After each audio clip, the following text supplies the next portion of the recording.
ভক্তিভৰা পৰিৱেশৰ মাজলৈ আহিছোঁ আৰু মই উপস্থিত আছোঁ শিৱসাগৰ জিলাৰ শিমলুগুৰিৰ এখন ব্যক্তিগত কাৰিকৰী শিক্ষা প্ৰতিষ্ঠান কাৰিকৰী শিক্ষা প্ৰতিষ্ঠান আৰু 2013 বৰ্ষতে এই কাৰিকৰী শিক্ষা প্ৰতিষ্ঠানখন প্ৰতিষ্ঠা হৈছিল। আজি এই প্ৰতিষ্ঠানখনৰ প্ৰতিষ্ঠা দিৱস একাদশ প্ৰতিষ্ঠা দিৱস আৰু এক ভক্তিভৰা আধ্যাত্মিক পৰিৱেশৰ মাজেৰে আজিৰ দিনটো প্ৰতিষ্ঠা দিৱস উদযাপন কৰা হৈছে। আজি দিনটোৰ লগত সংগতি ৰাখি কাৰিকৰী শিক্ষা প্ৰতিষ্ঠানৰ পৰিয়ালবৰ্গই আয়োজন কৰিছে শ্ৰীমদ ভাগৱত পাঠ অনুষ্ঠানৰ। ইতিমধ্যে এটা ভক্তিভৰা পৰিৱেশ সৃষ্টি হৈছে এই প্ৰতিষ্ঠানখনত আৰু মোৰ লগত পৰিয়ালটো আছে। কাৰিকৰী শিক্ষা প্ৰতিষ্ঠানখনৰ যি জন্ম দিছিল সেই জন্মদাতা আচলতে সকলোৱে পৰিচিত নিৰ্মল লাহন ককাইদেউ, বৌ আছে, তেখেতৰ জী আছে আৰু পুত্ৰ।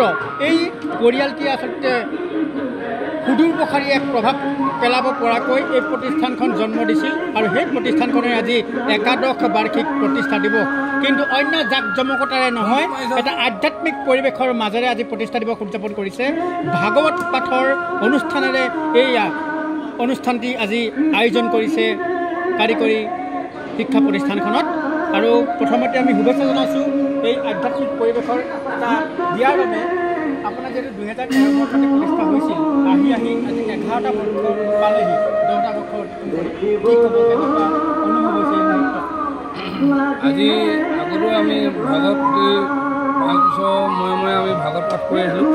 এতিয়া 5 বছৰ আমি এইবাৰ ভাগৱত পাঠ আৰম্ভ কৰিছোঁ আৰু এইটো আজি এটা স্কন্ধ পাঠ কৰা হৈছে আৰু ইয়াত গণ্যমান্য ব্যক্তিসকলো আহিলে, ভকত বৈষ্ণৱসকল আহি আজি যি আমাক আপ্যায়ন কৰি তেওঁলোকে আমাক যিটো আশীৰ্বাদ দিলে সেই ৰংপুৰ আইটি আৰু মোৰ পৰিয়ালটো হৈ তেওঁলোকক মই ধন্যবাদ জ্ঞাপন কৰিছোঁ।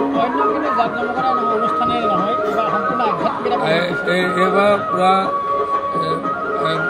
ধৰ্ম বৈষ্ণৱ ধৰ্ম যিটো গুৰুজনাৰ আদৰ্শ, এই গুৰুজনাৰ আদৰ্শই কামভাগি আগবঢ়োৱা হৈছে। চাৰিওফালৰ পৰা ভকত আহিছে, 200 ভকত সেই আহিছে গৈছে আৰু বহুত মহিলাও আহিছে, তেওঁলোক আহিছে গৈছে। গতিকে আজিৰ দিনটো ভাল লাগিছে।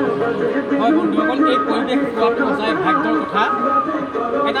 এখন কাৰিকৰী শিক্ষা প্ৰতিষ্ঠান হয়, এই শিক্ষা প্ৰতিষ্ঠানখনত অন্য কথা চিন্তা নকৰি কেৱল গুৰুজনাৰ আদৰ্শ সৃষ্টি আজি আমাৰ উঠি অহা প্ৰজন্মক দিয়াৰ মানসেৰে আচলতে এই সুন্দৰ অনুষ্ঠানটো আয়োজন কৰিছিলে। আমি সন্তান আছে, আমি বহুত কৰ্মঠ যুৱক, আচলতে এজন যুৱক, তেওঁৰ লগত কথা পাতিম। ভাইটি, এই প্ৰতিষ্ঠানখনৰ লগত জড়িত তুমি আছা 13 বছৰ পৰাই, দেউতাৰ পদংক অনুসৰণ কৰি কেনেকুৱা এনেকুৱা এটা পৰিৱেশ দিছা আজি একাদশ বাৰ্ষিক প্ৰতিষ্ঠা দিৱস কেনেকুৱা লাগিছে? ভাল লাগিছে, চবে ধুনীয়াকৈ প্ৰাৰ্থনা কৰিছে, চবে ভালকৈ কৰিছে কাম, ভগৱানে কথা ভাবিয়ে চবে ধুনীয়াকৈ আৰু আধ্যাত্মিক পৰিৱেশ এটা দিছে ন? ভাল হৈছে ধুনীয়াকৈ। প্ৰতিষ্ঠানখন কেনেধৰণে আছে? সুন্দৰভাৱে চলি আছে? ধুনীয়াকৈ দেউতাই যিহেতু তোমাক সকলোখিনি প্ৰায় দায়িত্ব অৰ্পণ কৰিছে বা তুমি আগবঢ়াই নিব লাগিব, কেনেধৰণে মনত তুমি সংকল্প লৈছা এই প্ৰতিষ্ঠানখন আগবঢ়াই নিব? নতুন নতুন কামত কেনেকৈ আগবাঢ়ি যাব পাৰি সেইটো কাৰণে সেইটো চাই আমি চাইড নাই চিষ্টেমেটিক কৰি গৈ আছোঁ। এতিয়ালৈকে বৰ্তমানে কিমান জড়িত হৈ আছে বা কৰ্মচাৰী? আইটিআইত এনে আমাৰ 15জন আছে, ইভাগে আমাৰ 200 কিমান ষ্টুডেণ্ট আছে। ছাত্ৰ ছাত্ৰী 200ৰো অধিক আৰু প্ৰায় 15জনো অধিক ইয়াত কৰ্মচাৰী আছে, শিক্ষক আছে আৰু তেখেতসকলৰ সকলোৱে সহায় সহযোগত সুন্দৰভাৱে এই প্ৰতিষ্ঠানখন আগুৱাই নিছে আৰু আজি একাদশ বাৰ্ষিক প্ৰতিষ্ঠা দিৱস উদযাপন কৰিছে। আমাৰ লগত বৌ আছে, নিৰ্মল লাহন ককাইদেউ, আজি প্ৰতিষ্ঠা দিৱস এটা সুন্দৰ পৰিৱেশ দিছে, কেনেকুৱা লাগিছে আপুনি? ভালে লাগিলে, ভাগৱত পাঠ কৰিছে,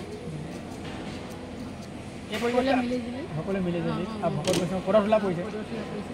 আমাৰ সকলোৱে ভালে গোটেই ঘৰ পৰিয়ালে উন্নতি হওক বুলি আমি সকলোৱে সেৱা জনাইছোঁ আৰু ইয়াৰ পৰা আপুনি আশা ৰাখিব যাতে ইয়াৰ অনুষ্ঠানটো সকলোৱে যাতে মংগল হয়। সকলোৱে মিলি হয় বন্ধুসকল, মই দেখুৱালোঁ আপোনালোকক ৰংপুৰ ITI আজি একাদশ বাৰ্ষিক প্ৰতিষ্ঠা দিৱসৰ। আপোনালোকে চাই থাকিব আৰু ইয়াতে ভাগৱত পাঠ হৈছে, ইয়াতে গুৰুজনাৰ আদৰ্শৰ আজি আমাৰ উঠি অহা প্ৰজন্মক দিছে।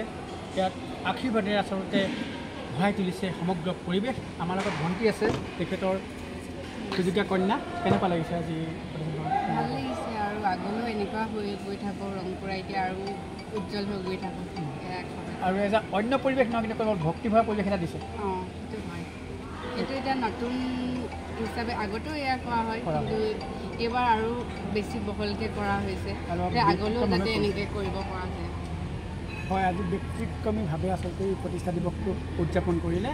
আমি আপোনালোকক দেখুৱাই যাম দৃশ্যসমূহ, কেনেধৰণে ইয়াত অনুষ্ঠান হৈছে, ভাগৱত পাঠ হৈছে, দূৰ দূৰণিৰ ভকত বৈষ্ণৱসকল আহিছে। আপোনালোকে চাই থাকিব মোৰ এই ভিডিঅ'।